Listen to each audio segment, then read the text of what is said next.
Маскирал съм се на Борче, за да не ме забележат войнолюбците и техните майки. Те са обещали да не реват. Няма да ревете. Такива сте си ги раждали.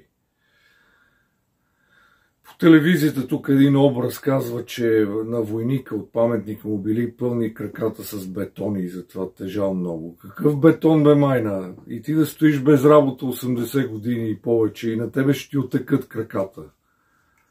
Не на войника. Така, дадохме всичко, каквото дадахме. Всичко замина да сразява въображаемия враг и той ще бъде тотално сразен. Чакай да не ме чуят, че няма да мога да си отворя, разбираш ли, биричката.